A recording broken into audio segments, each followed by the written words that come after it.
here we want to argue that attention operates sort of in a different sort of way. Can I see the PowerPoint? I'd like to start again. So can people see the PowerPoint? Can you get that up? Yes. Yes, All yes. right, great. All right, so the basic idea that I'd like to run by you guys and see if we can think of a way to test it or maybe shoot it down is that attention can reach down into pre-conscious processing, and by setting up a kind of domain within which all these bottom-up pre-conscious operations will then subsequently take place. And by that I mean, for example, color constancy, size constancy, all these different constancy operations, and that will result subsequent to that in a conscious percept of something like an object with a size and a location and a pigment and so forth. So, this is really about the way in which volitional attention can alter bottom-up operations and thereby alter conscious experience. So one possibility is that, you get retinal activation at time zero, and then you could have top-down volitional modulation of some domain or some boundary or some layer. And within that, I'll call it a domain because I don't want to just include a boundary, but also a transparent layer. Within that domain that is volitionally chosen, all these bottom-up operations happen, and then later, you have your conscious experience that is the result of those bottom-up operations. Another possibility is that top-down volitional attention can specify a domain in advance, and then you get retinal activation, and then you get your conscious experience that follows from that set of bottom-up operations executed within that attended domain. So partly what I want to do today is just show a bunch of phenomenological demonstrations, some of which I showed back in the summer to some of you, that get to this point, that volitional attention can reach down into pre-conscious, unconscious processing by specifying a domain and alter what you will consciously experience. And last summer, if you were at the meeting, I spoke about this idea that attention might be able to reach down to some early level, maybe V4, and from where, I don't know, LIP, basal ganglia, the basal forebrain, I don't know, and alter V4's neurons' responses. And then the results of that specification might flow back to V2 and V1 and forward into inferotemporal and ultimately the hippocampus. And I have written about the possibility that that attentional input alters neuronal properties, tending to drive neuronal behavior from a primarily tonic mode without attention to a primarily phasic mode with attention, and also certainly affecting its firing rates. Now, in addition to that, I'd like to add the idea that maybe attention specifies a domain typically within a boundary. So boundaries, I think, are really important. So you attend to something within a boundary, and then within that boundary, the same thing happens. And so the idea that I mentioned back in July was that the whole system might function when attending like a bucket brigade. So here's that stamp from Mongolia. And the idea is that, without attention, the bucket brigades are not really set up in a systematic way. But with attention, you get a systematic succession of activation down the ventral stream. So what attention does is set up a bucket brigade, so you get complete processing for within the attended domain all the way down to the hippocampus, where you get identification or recognition. So this kind of model entails that everybody has to be phase locked properly or the whole thing fails. So there's lots of predictions that fall out of this, right?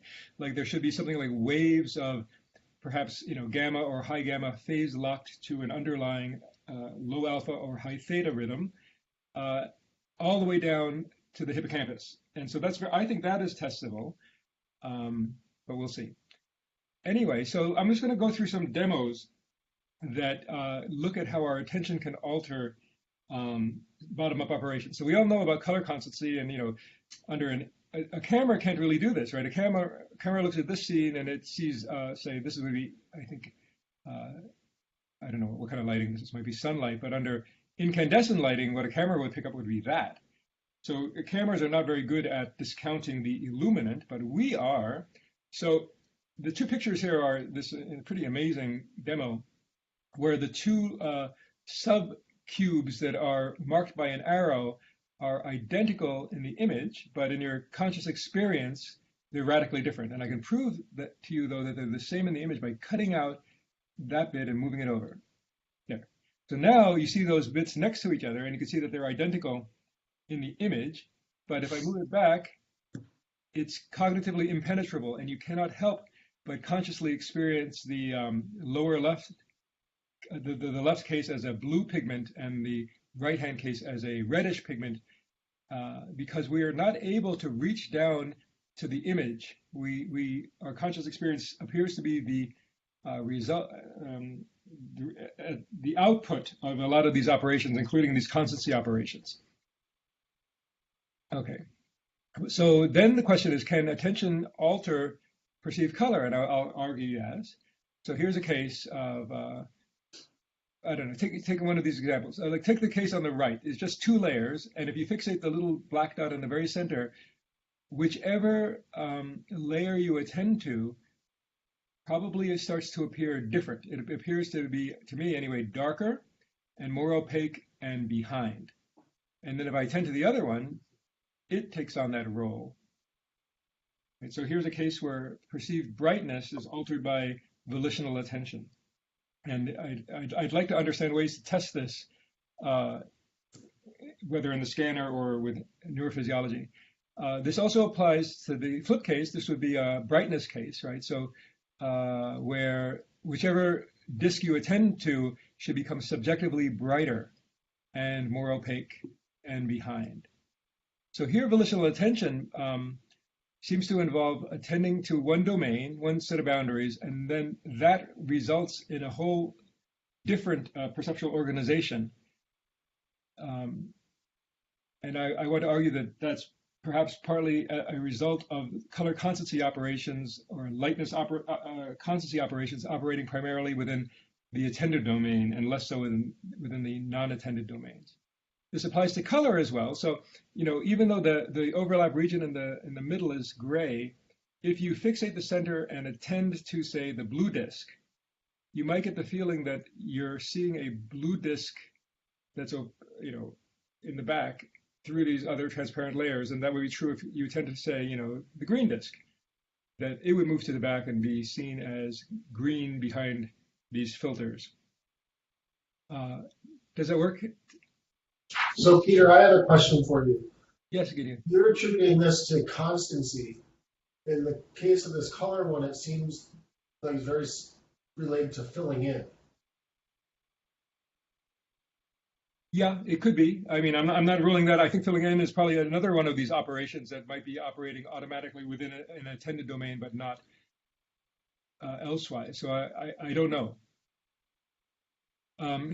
Here are some other examples. So I'm going to just blow up the lower left example. I meant to blow that up. Anyway, so here, the overlap region is gray. And it is true that if you were to pass a yellow pigment through a blue filter, you would get gray at the retina.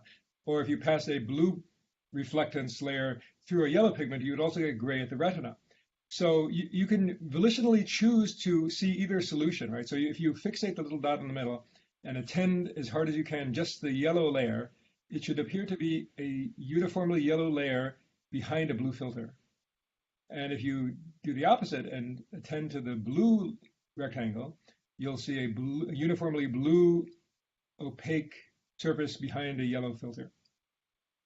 So I'm just wondering, this seems to be quite interesting, right? So a single gray uniform layer in the region in the middle can be perceived either as blue behind yellow or yellow behind blue transparency. And sorry? Peter, how is that? I mean, isn't it just that we see one of them is totally yellow and one of them is totally blue? It's just a matter of which one's in front and behind? Yes, but attention modulates that perceptual organization, and yes. Those are totally different solutions, right? So a blue reflectance layer behind a yellow transparent layer is totally different in the world than the opposite, a yellow tran opaque layer behind a blue transparent layer. And attention seems to modulate which solution comes to the fore. And what's interesting is that, the perceived color of the gray region tends to follow the the attended region, because you're trying to recover the reflectance of that attended region. Okay, so I'm just thinking to myself, how could we test this? For example, I mean, one idea I was thinking about would be to look at retinotopic regions in V1, V2, and so forth with MRI, and that correspond to the gray region, and then create a classifier for a yellow reflectance surface or a blue reflectance surface, separately from this transparency solution, and then see whether the decoder followed the perceived color. So that's something we could do. I mean, I haven't done it. I'm not even sure it's worth doing, but it's something that is a possible experiment. Anyway, okay, so I want to argue that the same kinds of things happen with constancy. So size constancy here. So here you can see this as the famous example. If you cut out that woman in the back and move her up front, even though she's the same size in the image, she looks like a little person on the right.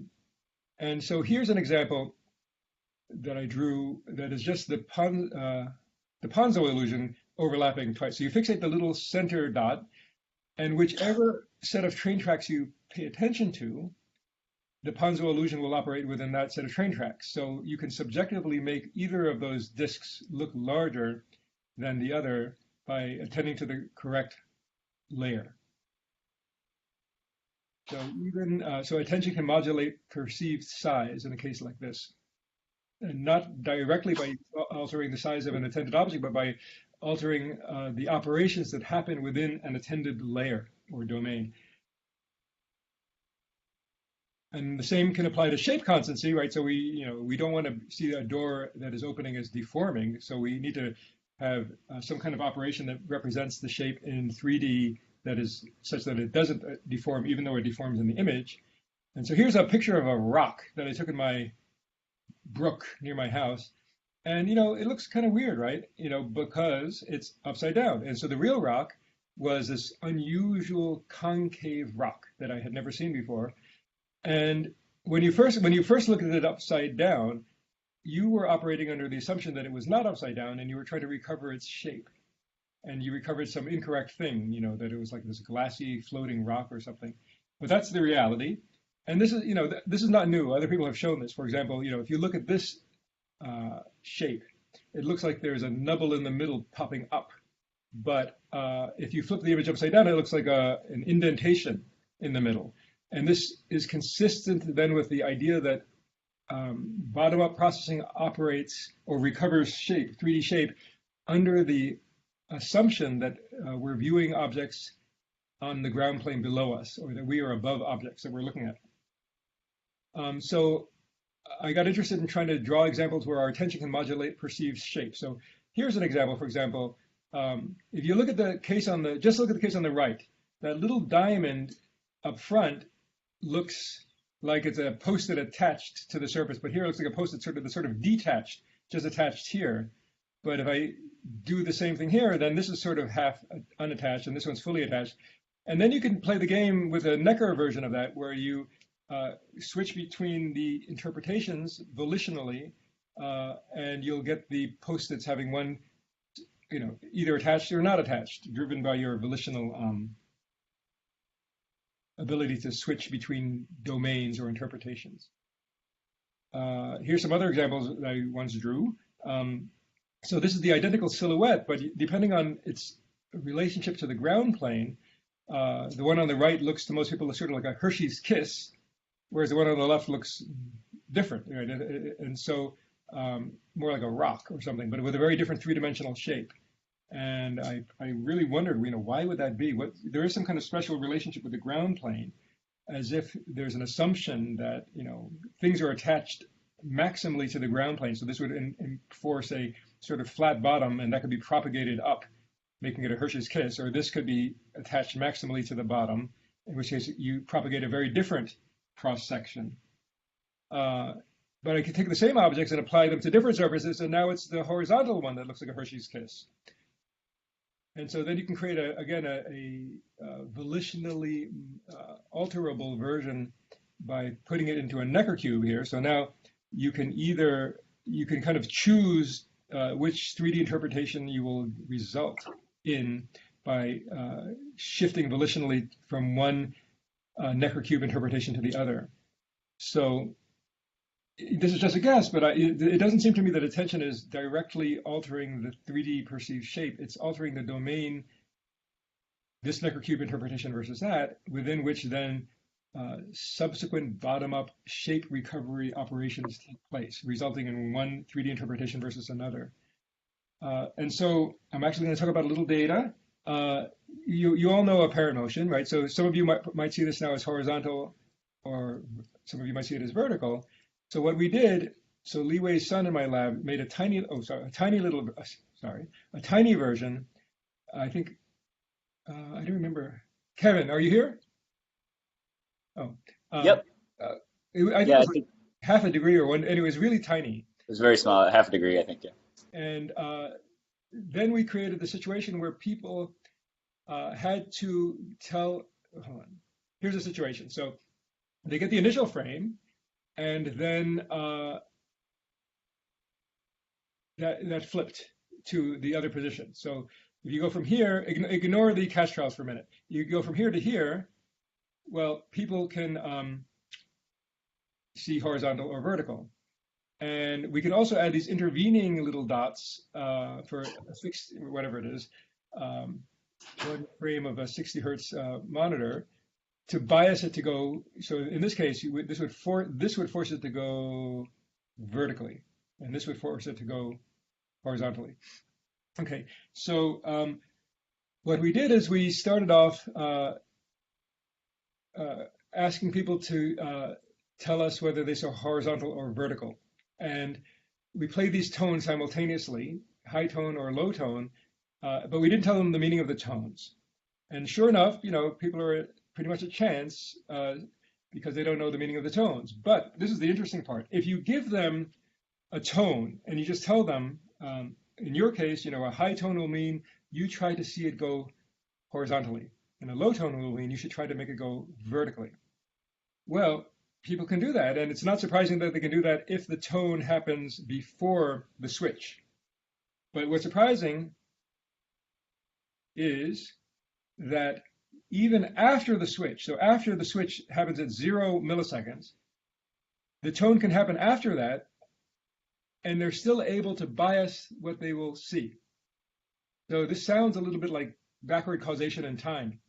But of course, we know that there is no backward causation in time. So how can it be that a tone that's played some, hundreds of milliseconds after the event in the world, that could bias people's ability to see a particular direction? And so what Li Wei submitted this, and the reviewer said, we don't believe it. This is not believable. And so they made him, or I made him because they made him, redo it with how many subjects? It was crazy, like 68 subjects, right? Kevin? Yeah, I think we ran 80 subjects in this experiment at least. So it was crazy psychophysics, and we redid different times. And again, then this time we tested out to whatever it was. I think it was 300. So you can have a tone played even 300 milliseconds after the event, and people are able to bias the direction of the event to be consistent with what they will. Now you might say that, oh, I don't believe it. I think they're just lying. They just learned that high tone means horizontal, and they say horizontal. But we added all these catch trials where we forced it to go opposite what the tone said, and we only looked at the data from those people who reported veridically what the catch trials forced them to see. So that was some subset of the subjects. I forget how many. So assuming that these data are valid, I think that they seem to mean that volitional operations, like willing to see horizontal, can feed back into some kind of buffer that's prior to your consciousness and alter the results of the matching operations for apparent motion in that buffer, and then you become conscious of a direction of motion. All right, and now Kevin, I'm going to talk about your stuff. Peter, just real quick, what is time zero there? Is It's time zero the onset of the first pair of stars or the second pair of stars? time zero. Time zero is the asynchrony between the tone and the visual event. So when the tone occurs at the same time as the onset of the second set of squares. Well, the second set of squares. Okay, Well, yeah, time zero is just the flip. When this happens, got it. that's time zero. So it's instantaneous, from here to here in the non-catch trials. And that's time zero. Okay, so the replication held up, and so it seems that there is something like a buffer before you consciously experience the world visually, in which all these operations can take place, such as matching and apparent motion. And surprisingly, volition can reach down into that preconscious and unconscious buffer and alter the results of those operations. Okay, and so then, Kevin, since you're here, I want to let you talk about this, but I'll show it. And then, so this is transformational apparent motion. This is just two images, and your visual system constructs this interesting story of shooting into or out of and into the little guy on the left, presumably because it's taken to be a change in the state or shape of that object versus the other object, presumably because form operations like good continuity apply. And so there has to be a stage of form parsing before you could have a stage of motion object matching. Anyway, so is there a role for attention in this? And so recently, Kevin has been doing this project where, say you're fixating that spot and you attend to one of the objects. So choose one and attend to it as hard as you can, and then I'll put on a bar, and you tell me if it seems to shoot out of the attended one or the non-attended one or not at all. So attend to one.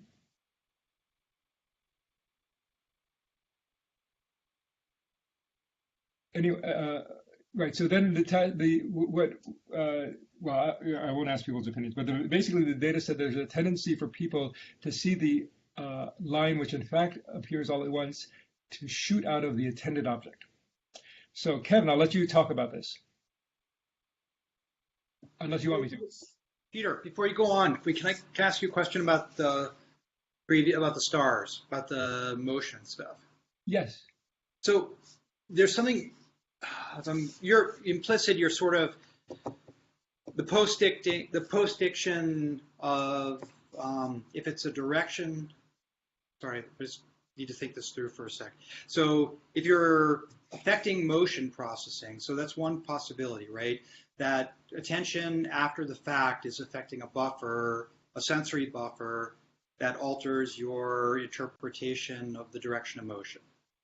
Okay. The other is that the attention is affecting the decision process, and it doesn't affect perception at all, but it's biasing. So your motion signal is the same, but like say downstream in LIP or prefrontal or somewhere else where you're making a decision, and it's not a sensory effect at all. So how do you rule those two out? So if you go back to so there's these catch trials, right? So if it were attention were biasing a decision, why would people report veridically what they were forced to see in the catch trials where it went against the attentional command? Because maybe the attentional, the degree to which the attentional signal contributes to the decision process is nonlinear. And when there's a veridical motion signal, it swamps the attentional effect. Well, maybe. I'm not sure there's a way to tease these things apart. Yeah, I mean, I think subjectively people didn't notice that there were these intervening little dots. Right. They just reported what they saw. So I think from their point of view, they were reporting what they saw. And it does look very different. I mean, in one case you see vertical, in one case you see horizontal. But I don't know if your criticism is answerable. Right. So that's actually my concern. It's not a criticism. It's just an alternative way of thinking about it, whether it affects the decision process or the sensory input. I think it's just something to think about. All right. Sorry. But, I mean, but it's almost like a philosophical thing, right? If I show you something that's red and green, I say, what do you see, red or green? And the person says, I see red. And you're saying, well, actually, they're just reporting their decision about what they saw, they're not reporting what they saw or something. Right. So this matters more when you start to talk about neural circuits, right? Hmm. So if you're only talking about the behavior, then it becomes a philosophical issue. If you're Okay. talking about the neural instantiation, right, then you could imagine one model is one where you go in, you change the gain in MT in Mhm. some way and the other one is you change the decision process in LIP, right? They Okay. could have very different neural implementations, and that's an interesting question. Yeah, I guess I don't know how to answer your question. But let's talk. I'll be out there on Okay, the 8th, so that's we'll talk just about something to it. think about. Okay, so there's that experiment, and then there's Kevin's recent stuff. And Kevin, do you want to talk about it or should I? Oh, I can talk about it. All right. Cool. So we did this experiment where we either used endogenous or exogenous attention to drive the percept toward in one direction or the other. So this looks like it's just the endogenous attention case. And so basically on the left, you see the experiment with first order objects. And so the participant fixated the center of the screen, and then there was a cue pointing toward one of the four dots, and they had to just sort of covertly spatially attend that dot, and then the rectangle appeared in the center, connecting that dot with one of its neighbors, so it could either appear horizontally or vertically, and they had to report the direction of motion. And so you see in the graph below that after about 233 milliseconds, they reported the direction of motion significantly consistently with motion away from the thing that they were attending. And so that's about the time course that you'd expect for exogenous attention. We also did this, with endogenous attention. We also did this with exogenous attention, so where we actually included a little square inducer to sort of drive the motion percept in one direction or the other. And we showed that that happened much more quickly, so around even 16 and 33 milliseconds.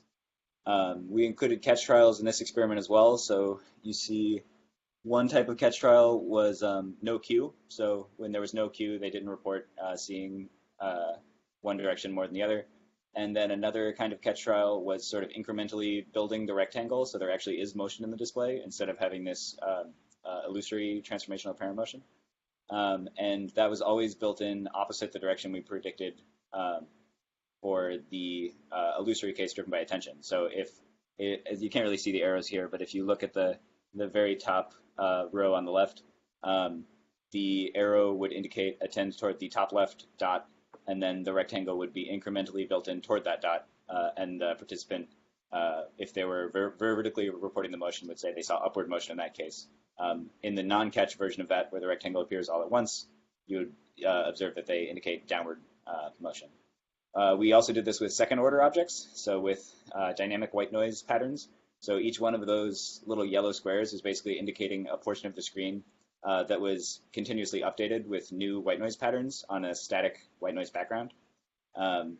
And we show that this is also true for those kinds of objects. So it's not really driven by luminance contrast. It's driven by sort of identifying objects and then tracking changes to them over time. So, but the bottom line is that how you pay attention will influence whether you see an object move left to right or right to left. Right. And so now we have several examples.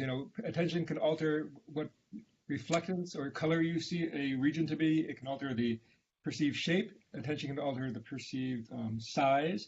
It can alter the perceived direction of motion. So, it can also, I think I showed this in July, but do it again. So in fact, there's just this blank region over here. Now fixate this spot and get a nice after image going. And I'll tell you what you'll see. I think I did this in July, but it's fun anyway. So here, attention will specify one domain, which is one black rectangle or another. And in about 15 seconds, when I have you move your eyes over, you'll be able to modulate the perceived after image that you want. So if you keep fixating on the left, if you pay attention subsequently to the horizontal box, you'll see a horizontal striped after image. And if you pay attention to a vertical box, you'll see a vertical striped after image. So in a second, move your eyes over. So now move your eyes over and intentionally modulate the after image by attending to one box or the other.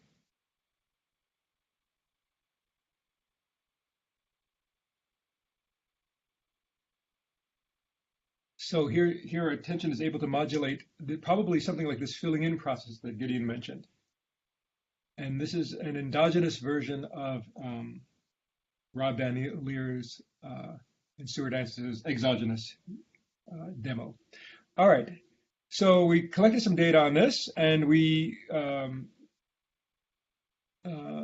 basically did different cases. I mean, I think the most interesting case is C, because in that case, there's no overlapping regions. You just attend to one layer or the other in the after image. And even in that case, so green is the thing that you're attending to, and the degree to which it is what you see. So basically, even when there's complete overlap, if you regard it as two different layers, if you attend to the vertical layer, you see vertical. If you attend to the horizontal layer, you see horizontal in the after image.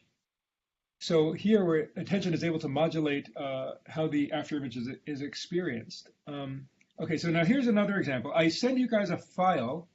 Can people I can try to play it here, but I worry that we'll get such frame loss. So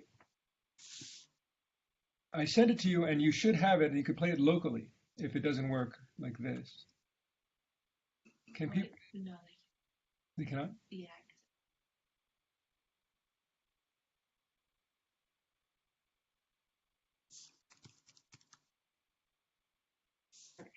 So are people able to play that locally? The one called TSE Video 1? Yep. Okay, Yep. so there's going to be frame loss if I do it via the, oh, sorry, I got to put it in loop mode.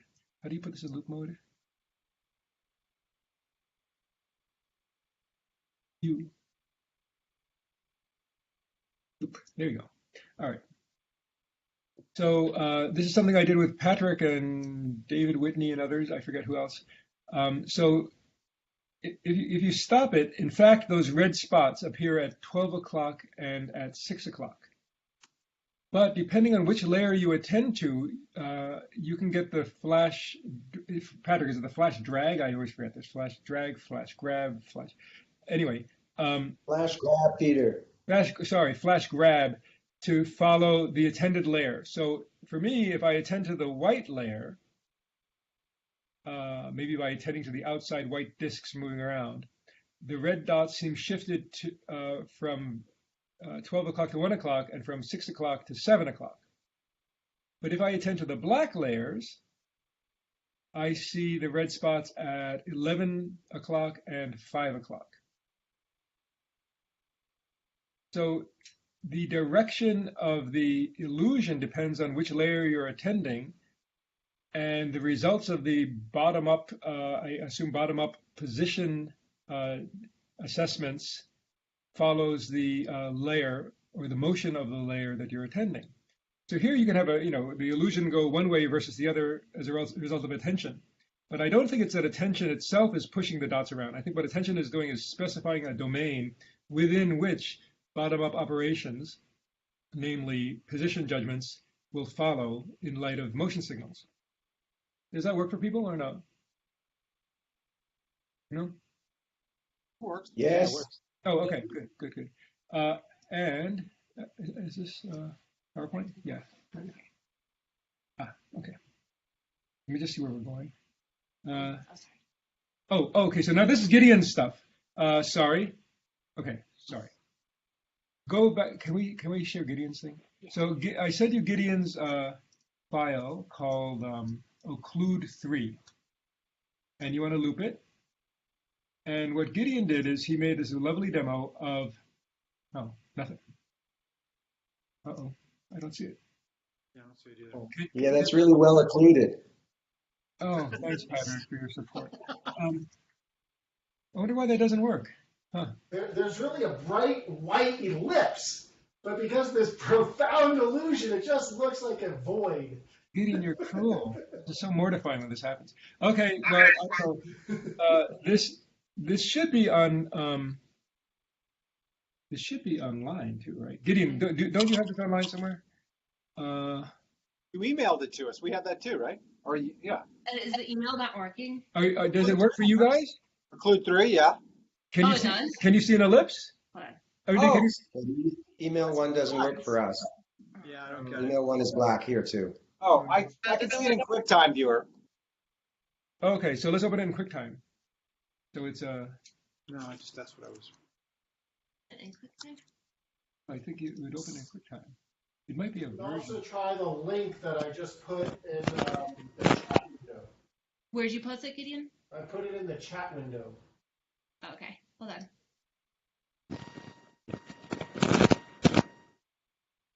Okay. There you go. Thanks, All right. Gideon. Now, can you share that?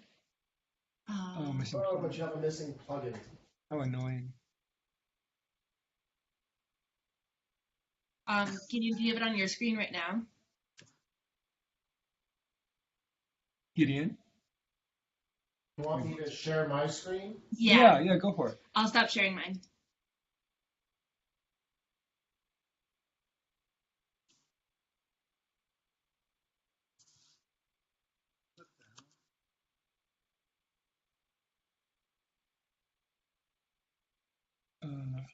Gideon, are you there?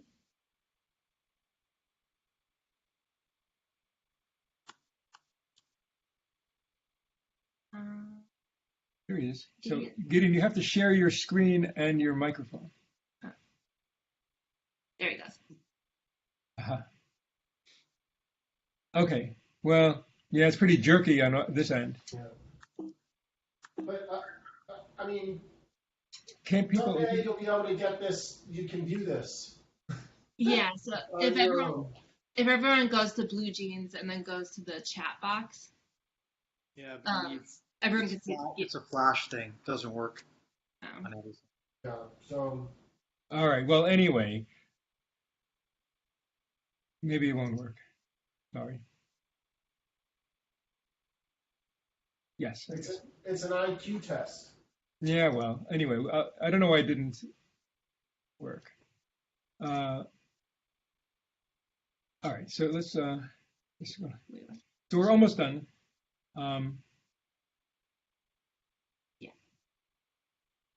What's the attentional part here? I see the ellipse.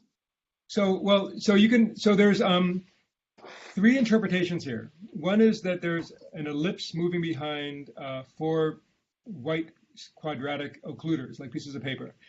But another is that it's just two bars changing shape. Another is that you're looking through a rotating elliptical window at a static black cross. Anyway, so you can volitionally choose to switch between these very, very different motion interpretations. So, I mean, I think it's very much like, the rabbit duck, except now it's happening in the motion domain. And I think there's an important point, which is there is this weird percept of the elliptical aperture. And if you could get yourself to see that elliptical aperture, there's the formation of very pronounced illusory contours in the blank space. So where Peter's drawing that, and that's another example of this constructive thing where all of a sudden you get these illusory contours where there were none before. Right. So how you volitionally choose to interpret this leads to the construction of illusory contours or not. So it's not that attention creates the illusory contours directly, it's that it creates a kind of 3D interpretation, which then results in illusory contours or not. Anyway, so that's just a bunch of demos trying to get at this idea, which is this idea, that attention can reach down into preconscious processing and alter the outcomes of that preconscious, unconscious processing, which can result in very different experiences, different colors, different shapes, different sizes, different motions. And the main idea is that attention specifies some domain within which subsequent bottom-up operations take place. So now the question is, how can we test this, if it's a valid idea at all? I mean, so we have some psychophysics, we have some, but we don't have really any MRI, and we don't even know how to go about testing this. But I think it's a quite different view of attention than the idea that attention just reaches down and alters firing rates or gain.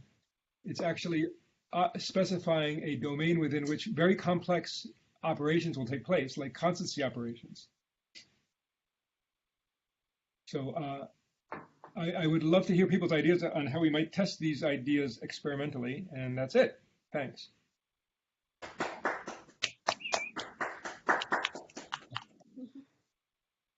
So Peter, it looks like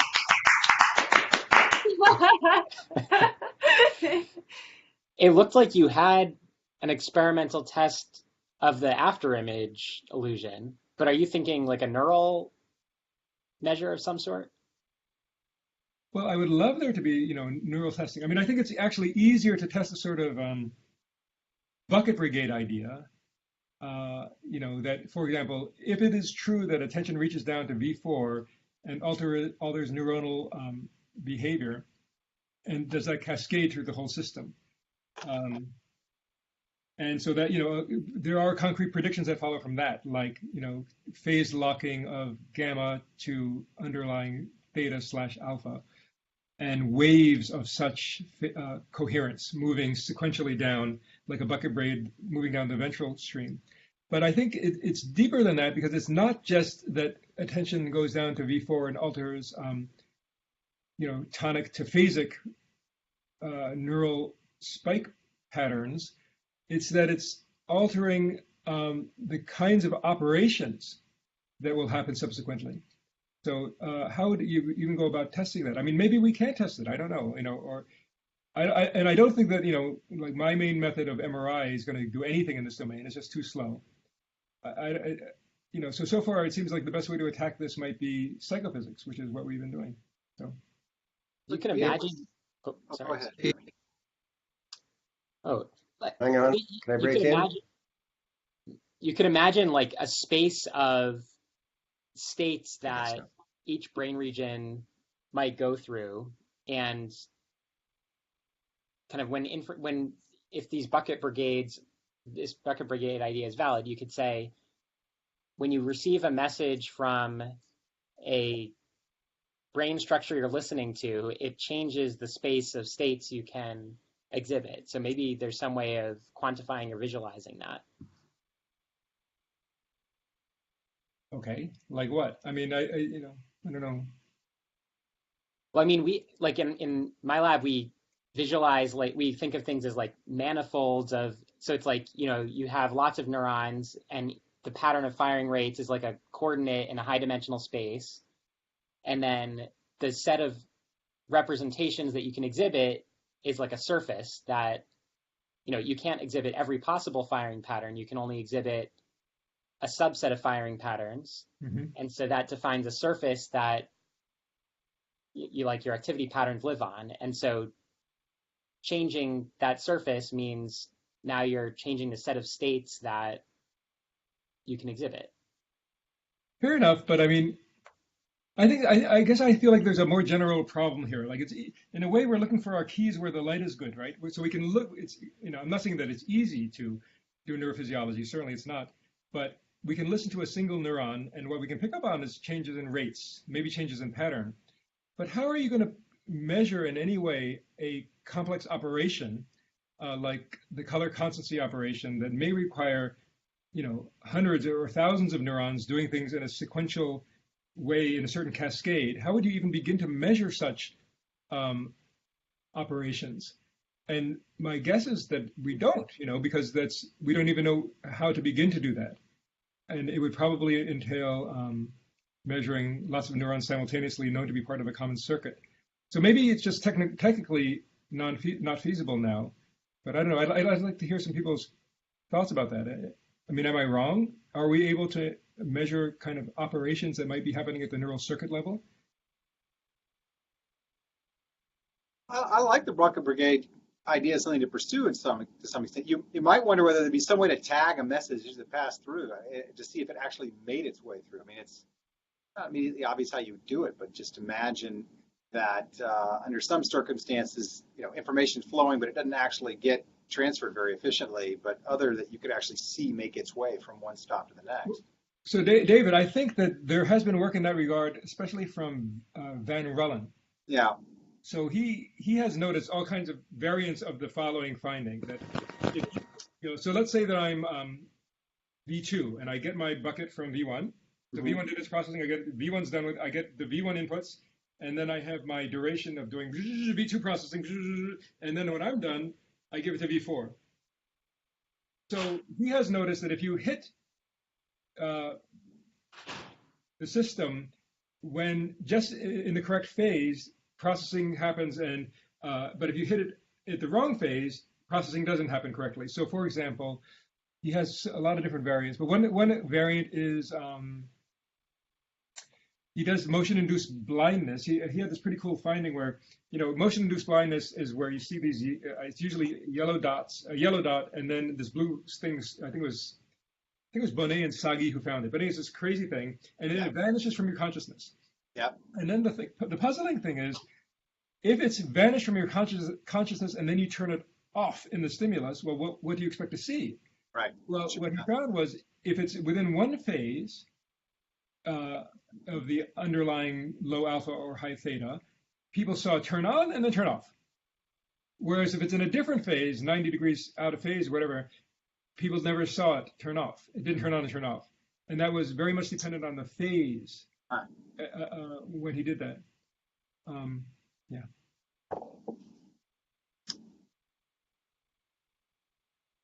Patrick, you want to say something? Hey, Peter. Hey, Patrick. Yeah, just to comment that when you're talking about domains that attention is selecting, you might steal Alan Gilchrist's terminology and call them frameworks. When you pick up, you're saying that attention is not just selecting a stimulus, but it's actually selecting sort of a context of the stimulus. Okay. Context of the stimulus is presented. So Alan used that word frameworks. Okay. For that. Alan, is that what you meant by is what I'm calling a domain the same as what you meant by framework?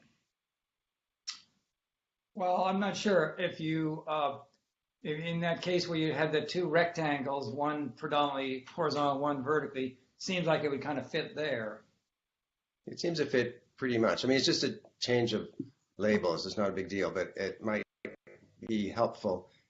Because when you say domain, everybody's thinking all sorts of things, like a domain. Yeah, I think the problem is that the term domain is fairly ambiguous by itself. As is my understanding, so yeah.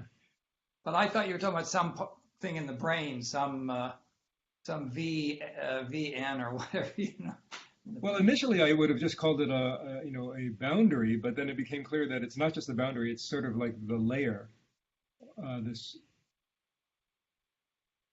I do think that boundaries are very important, though.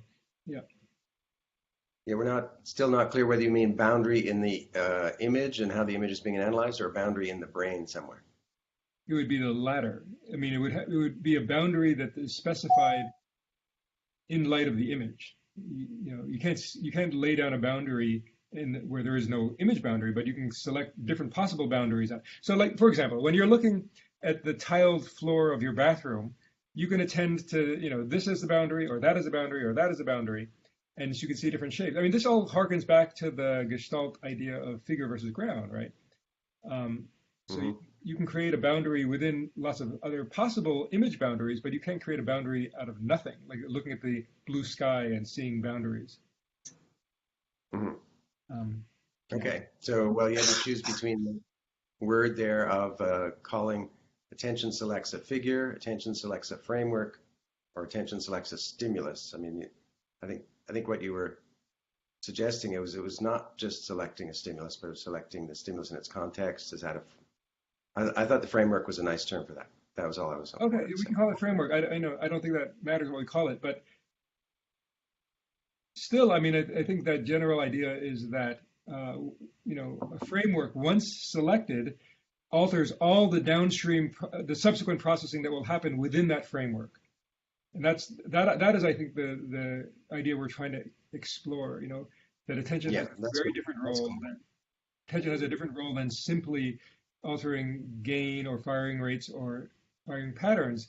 It alters how subsequent complex operations will be executed. I suppose that's a question you have to grapple with, whether or not it's affecting what are fairly rich and pre-existing candidate configurations that are just getting biased, and maybe this comes back a little bit to what Jamie was asking before, or whether it's really starting a whole operation from the beginning and saying, okay, let's recalculate now and end up with a different endpoint, a whole different state of the brain, as opposed to, well, there's two things, one of which is just barely above the consciousness level, one of which is kind of bubbling around, and you can push between those two. Yeah, and how would I test, how would we test those two possibilities? I mean, Well, I mean, one way would be to have any evidence for what it means to actually create something versus have it just become the thing that rises to the level of having been selected. So if you actually get no evidence that it's actually being built up, it's already been built, that would be different. So for example, in the case of the bar-cross ellipse, are those illusory contours kind of active Right. in some neural sense, even though you're not experiencing them? so this is like late selection versus early selection. It does have that flavor to it, I have to say. So There is a common thread here with all of these examples, Peter, which is ambiguity in the framework in all these demos. Like there are alternative frameworks which you can switch between. yeah, so I would think it'd be worth trying to articulate how critical that is, or whether that's just a convenient way to see sort of something more general. Because it does seem to have, they all seem to have a little bit of that, which is by design, I think, because that's the way good experiments set up with something that's, similar but ambiguous, and you can break that ambiguity. Right, but I mean, there's a lot of cases where there is no ambiguity. Like if I go outside on a clear day and look at the blue sky, I cannot choose to make it look yellow, right? So in order for there to be two possible outcomes that attention can modulate between, there has to be ambiguity. But there's this question, we think of attention as, well, we've got spatial attention, we've got feature attention, we have object-based attention, and it seems that what the effects that you're showing don't easily map onto these.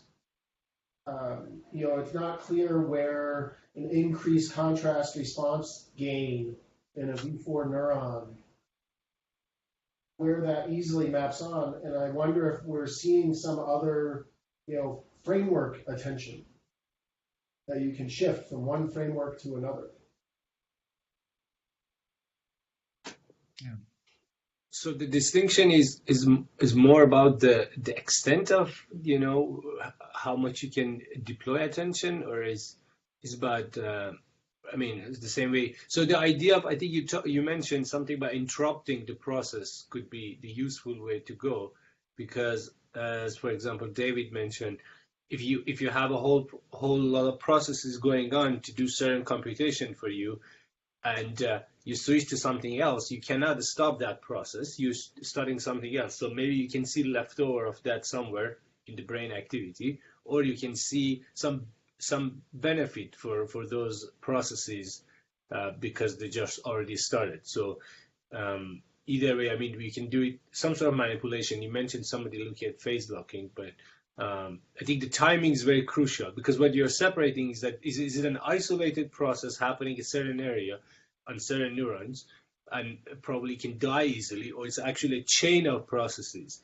that are basically going to happen to the end. You're not going to read them, but they are going to happen anyway, because it's a bigger framework. Does it make sense? Sort of. I just concretely don't know how to test these ideas. I think the ideas are a little half baked, but I think that they nonetheless are promising, because it's saying that attention does something different than we normally think. It specifies how very complicated operations will be executed that themselves might not be attentionally driven. It's just that attention specifies the domain framework within which those automatic operations will take place. But Peter, it sounded like you had a good MRI paradigm for that, where you showed the blue and the yellow panes. in that example, it sounded like you had a proposed MRI experiment for that. Why is that a possibility of running to test some of these Yeah, ideas? we could do it. I mean, we never did it, but I think it. I mean, that's the best I can think of. But I don't think it's necessarily so great. But Got it. That makes sense. Yeah. that's a little bit true of MRI in general. I mean, it's I don't know that MRI is going to nail it down completely. I mean, so let's say, for example, that we create a classifier for seeing a yellow object versus seeing a blue object, and then that classifier is able to distinguish whether someone sees the blue one in back or the yellow one in back. And let's say we can do that in V1. It would surprise me if that would be the result. But what would that really mean? Would that mean that the results of color constancy operations are taking place in V1, or it's fed back to V1? It's a little hard to understand how to interpret some MRI results. Yeah. It seems like it would be worth coming up with the, like, if your bucket bright brigade idea is right, It then holds water. Yeah.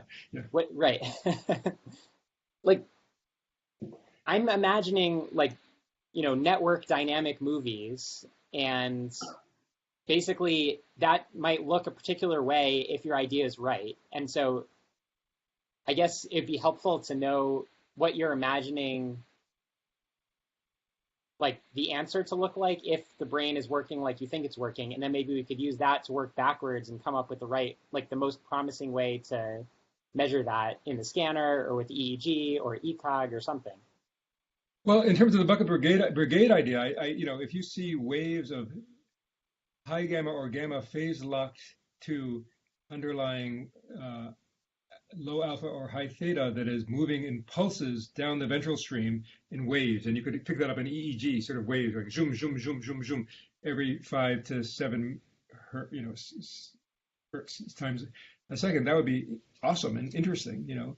But it makes other concrete predictions, like that the theta or whatever phase that the hippocampus enters when it's doing its processing should be, at a coherent angle. I mean, it should be the same across the whole ventral stream, because otherwise your bucket brigade gets out of phase and everybody starts dropping their buckets.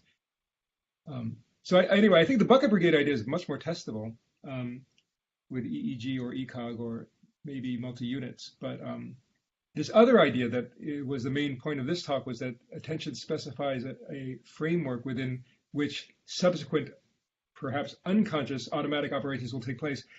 I just really don't know how to test that neuronally or certainly with MRI. So one question is, when I tell you, pay attention to this scene layout, it's not entirely clear what I'm doing. I know how to do it, but I don't know what I'm actually doing. Wait, pay attention to what, Gideon? You showed the two Mueller-Lyer illusions or Ponzo illusions, and you're saying pay attention to this scene layout. Well, what am I actually doing when I pay attention to that? I don't really know. I can do it. It makes sense, and I'm kind of reminded at some point. I don't know if it was Frank Hong who had the monocular rivalry of the face and the house, and I sort of pay attention to the face. Now pay attention to the house.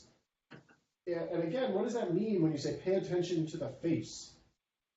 And he shows, when you're paying attention to the face, or somebody shows this, I think, you pay attention to the face, the bold signal goes up, and then in the FFA and goes down the PPA and vice versa. But I don't know if they looked everywhere else. Am I paying attention to the FFA? Am I paying attention? Is my attention targeting the FFA, or is attention targeting something way earlier than that? And the FFA is the consequence of the fact that I have attended to some framework. Well, that's a good question. Collection of features. Do you think MRI could answer that? Maybe. I don't know, or EEG, but I don't think it's totally out of the question, and I don't think we have a very good sense of when you say attend to this framework, where is that framework in the brain? I don't know. Anyway, guys, it's 5 o'clock, so we should stop. But anyway, so I think it would be good if other people were as ignorant and confused as me and present their most puzzling, problematic thoughts. Because, why not? And none of us really understand the brain, so we might as well just be totally honest about that. All right. Well, thanks for coming, and we'll see you. When's the next one? So the next one I have a doodle poll out. I think I'm recirculating it again. So the next time we'll all meet is for the journal club discussion with the students and trainees. And then also if you're going to SFN, there's the dinner, which I'll resend an invite to that. And so we asked our budget lady, she said that Dartmouth can pay for the food, but not the alcohol. That's how it is. Yeah. So you're on your own with the alcohol, but we'll pay for the food. So I'll see most of you on the Sunday at 6 p.m. Well, 6 p.m. Sunday. It's called the Chop House. Yeah. It's walking distance from the. Right. And I've got your schedule, Peter. I'll send it to you right now. Good. I'll see you on the 8th. On Wednesday. Yeah. All right. But I'll send you the schedule right now. Great. Thank you. Okay. All right. Bye, everybody. Okay, thanks, Peter. That was great. Thanks, Peter.